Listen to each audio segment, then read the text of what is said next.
الرحمن الرحیم. شروع کوم په نوم د الله چې ډېر بخښونکی او مهربانه ذات دی. د هدیه خیریه بنسټ درنو لیدونکو سلامونه او نیکې هیلې مې ومنئ په دې هیله چې روغ جوړ او د صحت په جامو کې خوندي اوسئ. د هدیه خیریه بنسټ درنو لیدونکو تاسو ګورئ چې یو ځل بیا د بېسود اتمې ناحیې ته راغلي یو چې د دغې کورنۍ سره مو څومره وخت مخکې خپرونه چمتو کړې وه. د هدیه خیریه بنسټ له لورې دغه خپرونه نشر شوه او زموږ ګڼ شمېر هېوادوالو دغه خپرونه ولیده. زموږ د ګڼ شمېر د هېوادوالو له جملې څخه او زموږ د زړه سواندو ورونو له جملې څخه یو ورور سید اجمل چې د کاناډا څخه د 2 کورنیو لپاره 8000 افغانۍ کومک کړی دی او هغې یادونه کړې وه چې د فی کورنۍ لپاره 4050 افغانۍ کېږي. د دغې کورنۍ لپاره زمینه برابره کوي یا ورته غذایي مواد واخلئ چې د دغې کورنۍ لپاره مو 18 چرګان اخیستي دي چې فی چرګه په 2500 افغانۍ مو اخیستې ده. 18 چرګان مو اخیستې. 18 چرګان 4500 افغانۍ کېږي. غواړم چې دغه چرګان دغې کورنۍ ته وسپارم. زموږ ملتیا وکړئ، له موږ سره پاتې شئ.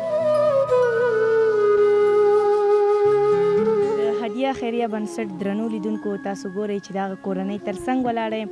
هغه ګلالي ماشومان هم ولاړ دي چې په تېره خپرونه کې ژړل. ښه خورجانې تاسو سره سید اجمل رور د کاناډا څخه د 2 کورنیو لپاره کومک لیږلی و چې 8010 افغانۍ کېدی چې د فی کورنۍ لپاره 4050 افغانۍ غذایي توکي واخلئ یا ورته کومه زمینه برابره کوي. څه ویل لرې خورې سید اجمل رور ته؟ الله دې زما د ورور سره ډېر ښه وکړي. زما خپله د بچو کباړو ته ناست وم، زه به دې نه ډېره ګټه والم. خپله غریبي به پیچلوم چې دغه دی زما د ورور نه دا دغه دی چې زما ماشومان مې ناجوړه دي. زما د ورور نه دا هیله ده چې خدای دې ورسره ډېر ښه وکړي، خدای دې ډېر روغ صورت ورکړي چې موږ سره دا زمینه موږ ته برابره کړه او دې نه به زه ډېره پیدا لم. دې ته به زه د خپل د اولاد نه هم ډېر نظر کوم. د دې هګۍ به زه خرڅوم او خپل کور به پیچلوم. نن مو چې درته دغه چرګانې واغستې، دغه وړوکی شان کاروبار مو درته جوړ کړ، د دې نه تاسو خوشحاله یې یا راضي اوسئ؟ ولې نه خورې ډېر ته نه راضي. خدای دې ورسره ښه وکړي. زموږ خو همدغې ته سترګې وي. هغه لور به بچو به مې په دې ګرمۍ کې کباړو دغه خس به یې راوړو، دغه به یې کول، ما به پرې خپل دغه کوو او دا هګۍ به زه خرڅوم، د خپل کور کرایي به مې پرې چلوم، خپل کور به مې پرې چلوم. ولې ته راضي نه یم؟ خدای دې ورسره ښه وکړي. سید اجمل رور هغه مسافر ورور ته څه ویل لرې خورې؟ خدای زما دې ورور ته خدای روغ صورت ورکړي. خدای دې ډېره پورې ژوندی لري ټولو مسلمانانو سره. دې موږ سره مرسته وکړه، الله دې دې سره وکړي. خدای دې روغ صورت ورکړي چې زما دې بچو سره دې مرسته وکړله. خورجانې هلته زموږ نور افغانان وروڼه مسافر دي، تاسو هغوی ته څه ویل لرئ؟ زما ټول ورونه دي او خدای دې زما ټول ورونو ته روغ صورتونه ورکړي او خدای دې ډېره پورې ژوندي لري او زموږ سره داسې کومک کوي او دې غریبانانو خلکو سره دې مرستې کوي. الله دې ډېر عمر ورکړي، خدای دې ژوندي لري او خدای دې ډېر عمر ورکړي، روغ صورتونه دې الله ورکړي ورته. د هدیه خیریه بنسټ درنو لیدونکو زما تر څنګ دغه کوچنۍ مو ولاړه ده چې په تېره خپرونه کې ډېر زیات ژړل. د دغې سره به یو څو خبرې وکړو.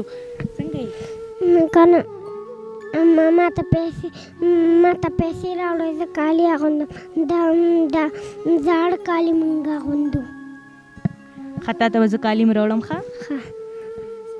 خدای دې در سره ښه وکړي. سید اجمل رور ته څه ویل لري؟ سید اجمل ماما ته خدای روغ صورت ورکړي.